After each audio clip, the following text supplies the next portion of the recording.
మరి ఇవాళ నేను రాజీనామా చేసి దాదాపుగా 4 నెలలు, రేపు 3వ తారీఖు అయితే 4 నెలలు అవుతుంది. కానీ ఇంతవరకు గౌరవ కౌన్సిల్ చైర్పర్సన్ గారు నా రాజీనామాను ఆమోదించలేదు. అందుకనే ప్రత్యేకించి ఇవాళ వారిని వచ్చి కలిసి మరి నా రాజీనామాను ఆమోదించే ముందు నాకు ఒక్కసారి కౌన్సిల్లో మాట్లాడే అవకాశం ఇవ్వాలని చెప్పి వారిని రిక్వెస్ట్ చేయడం జరిగింది. మరి మోస్ట్ ప్రాబబ్లీ 5వ తారీఖు అవకాశం ఇస్తామని చెప్పి వారు చెప్పడం జరిగింది. వారు 5వ తారీఖు ఇచ్చే అవకాశాన్ని సద్వినియోగం చేసుకొని మరి నా రాజీనామాకు కారణాలు ఏంటో కూడా సవివరంగా వివరించి on the floor of the house నేను మళ్ళొకసారి నా రాజీనామాను యాక్సెప్ట్ చేయమని అడగబోతా ఉన్నాను.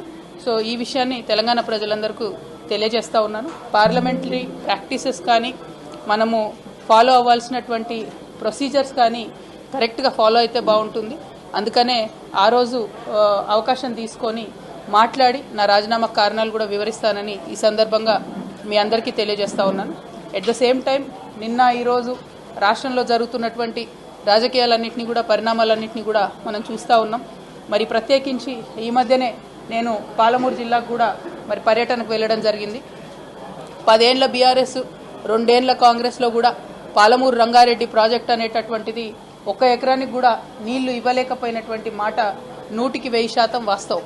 అయితే 10 సంవత్సరాలు బీఆర్ఎస్ ఈ ప్రాజెక్ట్ని సాగదీసిందని చెప్పి నిన్న గౌరవ ముఖ్యమంత్రి గారు ఏవైతే విమర్శలు చేసినారో అవి మాత్రం నేను తీవ్రంగా ఖండిస్తూ ఉన్నాను. ఎందుకంటే ఒక ఉద్యమ నాయకుడిని పట్టుకొని టెర్రరిస్ట్ కసబ్తో కంపేర్ చేస్తూ ఒకసారి ఉరేయాలి, రాళ్లతో కొట్టాలి అనేటటువంటి మాటలు ఏవైతే మాట్లాడినరో అది ముఖ్యమంత్రి పదవిలో ఉన్నటువంటి వ్యక్తులు మాట్లాడే మాటల్లాగా లేవు. దీన్ని మేము చాలా తీవ్రంగా ఖండిస్తూ ఉన్నాను. మరి ప్రత్యేకించి నేను కేసీఆర్ గారు బిడ్డగా రేవంత్ రెడ్డి గారు అట్లాంటి మాటలు మాట్లాడుతూ ఉంటే నా రక్తం మరిగిపోతూ ఉన్నది. ఎందుకోసం అంటే చేసినటువంటి ఉద్యమం, చేసినటువంటి త్యాగం, వచ్చినటువంటి రాష్ట్రం డెఫినెట్గా కేసీఆర్ గారి ఉద్యమ ఫలితమే.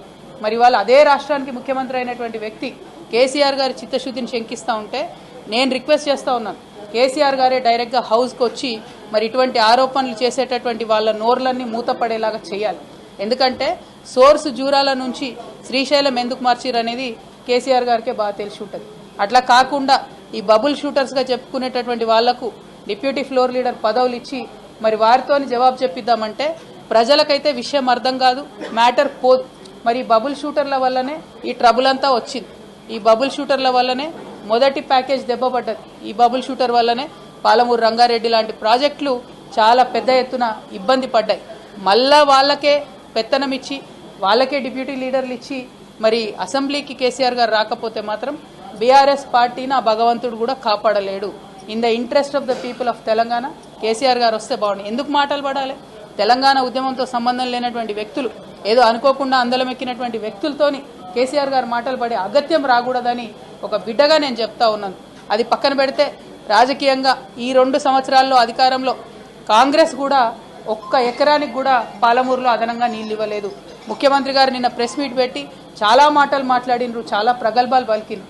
నిజంగా మీరు పాలమూరు బిడ్డ అయి ఉంటే సరే, పాలమూరు రంగారెడ్డికి రకరకాల లీగల్ కాంప్లికేషన్స్ ఉండొచ్చు, కానీ బీమాకి ఏమైంది, నెట్టెంపాడికి ఏమైంది, మీరు ఎందుకు వాటి మీద దృష్టి పెట్టలేకపోయారు?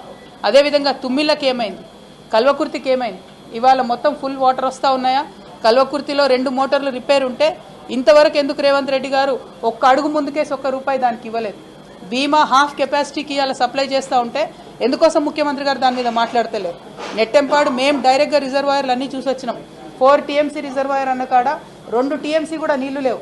ఎందుకు దాని మీద ముఖ్యమంత్రి గారు మాట్లాడతలేరు? నిజంగా మీకు చిత్తశుద్ధి ఉంటే మీరు నిన్న ఏదైతే కేసీఆర్ గారిని క్రిటిసైజ్ చేసినరో, జూరాల నుండి సోర్స్ మార్చి శ్రీశైలం పెట్టిరని చెప్పిరో, మీరు కొడంగల్, నారాయణపేట్, మక్తల్ లిఫ్ట్ ఇరిగేషన్కి మళ్ళీ మీరెందుకు జూరాల సోర్స్ పెట్టడం లేదు? మీరెందుకు లక్ష్మీదేవిపల్లి రిజర్వాయర్ కట్టడం లేదు? మీరెందుకు భీమా నుండి సోర్స్ పెడుతున్నారు? అక్కడ నీళ్లు లేవు. భీమా అనేది ఒక పిల్ల కాలువ, దాని నుంచి వాటర్ వచ్చే ఆస్కారం ఉండదు. అటువంటి దగ్గర మీరెందుకు సోర్స్ పెడతా ఉన్నారు? మీకేం లాలుచి ఉంది ఆంధ్ర పాలకులతో? ఆంధ్రాలో చంద్రబాబు నాయుడు గారు ఉన్న వాళ్ళు మన నీటిని దోచుకొని పోయే ప్రయత్నమే చేస్తున్నారు. ఆ రాజకీయాన్ని పక్కన పెట్టి ప్రాంత ప్రయోజనాలను ఏవైతే ఆంధ్ర నాయకులు కలిసి కాపాడుకుంటున్నారో మన తెలంగాణలో ఆ చిత్తశుద్ధి లోపించింది. ఇవాళ మేడిగడ్డను 2 ఏళ్ళు ఎండబెట్టిన తర్వాత రేవంత్ రెడ్డి గారికి జ్ఞానోదయమై ఇప్పుడు టెండర్లు పిలిచి ఇప్పుడు బాగు చేస్తున్నారు. లక్షల ఎకరాలు 2 ఏళ్లలో ఎండబెట్టిరు మీరు. ఆ రైతన్నల కడుపు కోత మీకు కొట్టకుండా పోదు. అదేవిధంగా కృష్ణాలో కూడా 2 సంవత్సరాల ప్రాజెక్టు గురించి మాట్లాడకుండా మాలాంటి వాళ్ళందరం పోయి అక్కడ చూసి వచ్చిన తర్వాత ఇప్పుడు పెద్ద ఎత్తున మాట్లాడుతూ క్రిటిసైజ్ చేస్తున్నారు. అది మీ మీ యొక్క చిత్తశుద్ధి లేనితనాన్ని, పాలమూరు ప్రజల నుంచి పాలమూరు బిడ్డగా అని చెప్పుకుంటున్న మీ యొక్క వైఫల్యాన్ని మాత్రమే పదే పదే తెలంగాణ ప్రజల ముందు చూపిస్తూ ఉంది. నేను ఇవాళ డిమాండ్ చేసేది ఒకటే, ఏ ప్రాజెక్ట్ అయినా సరే రాజకీయాలకు అతీతంగా ముందుకెళ్ళాలి, ప్రజా ప్రయోజనాన్ని కాపాడాలి, అది కాపాడే విధంగా ముందుకు పోవాలి తప్ప ప్రతి ఒక్కదాన్ని రాజకీయంతో ముడిపెట్టి ప్రాజెక్టు నాపితే ఏదో ప్రతిపక్షాలని బదనాం చేయొచ్చు అనే ప్రయత్నం కరెక్ట్ కాదు. ఇప్పటికైనా పాలమూరు రంగారెడ్డి ఇంటేక్ సోర్స్ మార్చండి, మార్చినటువంటి దాంతో పనులు చేయండి.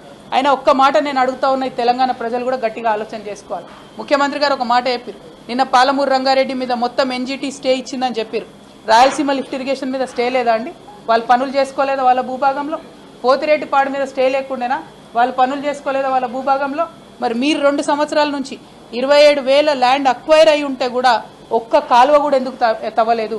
మీ డిప్యూటీ సీఎం గారి దగ్గర, ఫైనాన్స్ మినిస్టర్ గారి దగ్గర 12,000 ఫైళ్లు పెండింగ్ ఉన్నాయి. అందులో పాలమూరు రంగారెడ్డి ఇరిగేషన్కి సంబంధించిన ఫైళ్లు, జీఎస్టీ యాడ్ అయిన ఫైళ్లు కూడా పెండింగ్ ఉన్నాయి. అందుకే ఒక్క కాంట్రాక్టర్ కూడా ఒక్క తట్టెడు మట్టి కూడా దవ్వుతలేడు. మీ వైఫల్యాలను కప్పిపుచ్చుకోవడానికి మీరు కేసీఆర్ గారినో ప్రతిపక్షాలను తిడతామంటే ఇవాళ ఎడ్డి గుడ్డి తెలంగాణ కాదు, ప్రతి ఒక్కటి తెలిసిన తెలంగాణ. ప్రజలందరికీ వాస్తవాలు తెలుసు, తెలిసేటట్టుగా చెప్పడానికి తెలంగాణ జాగృతి బయలుదేరింది, జనం బాట పట్టింది. అందుకే ఇవాళ మీరందరూ కూడా అసెంబ్లీ పెట్టిరు. ఎవరి కోసం పెట్టింది అసెంబ్లీ? మీరు పెట్టి మీరు బీఆర్ఎస్ని తిట్టా, బీఆర్ఎస్ మిమ్మల్ని తిట్టా, ప్రజా సమస్యలు మాట్లాడకండి, అసెంబ్లీలో టైంపాస్ చేయండి, రీల్స్ చేసుకోండి, బయటికి వెళ్ళండి. ఇది కరెక్ట్ పద్ధతి కాదు. గౌరవ ముఖ్యమంత్రి గారు నేను మళ్ళీ రిక్వెస్ట్ చేస్తా ఉన్నా, మీ మాట తీరు మార్చుకోండి. కరెక్ట్ మాట కాదు ఇది, తెలంగాణ పౌరుషాన్ని చూపించే మాట తీరు కాదు, ఇది అవమానకరమైనటువంటి మాట తీరు. దేశంలో ఉన్నటువంటి టెర్రరిస్టులతో మీరు మీ ప్రతిపక్ష నాయకుల్ని పోలుస్తూ ఉన్నారంటే మీరు చేసేది కూడా దేశద్రోహమే అన్న విషయాన్ని నేను ముఖ్యమంత్రి గారికి మరొకసారి తెలియజేస్తూ, మరి చైర్మన్ గారు నాకు ఏదైతే అవకాశం ఇస్తున్నారో 5వ తారీఖు నాడు దాన్ని సద్వినియోగం చేసుకొని నేను రాజీనామా చేయడానికి గల కారణాలను తెలంగాణ బిడ్డలందరికీ కూడా ఎక్స్ప్లెయిన్ చేస్తానని చెప్పి తెలియజేస్తూ సెలవు. జై తెలంగాణ.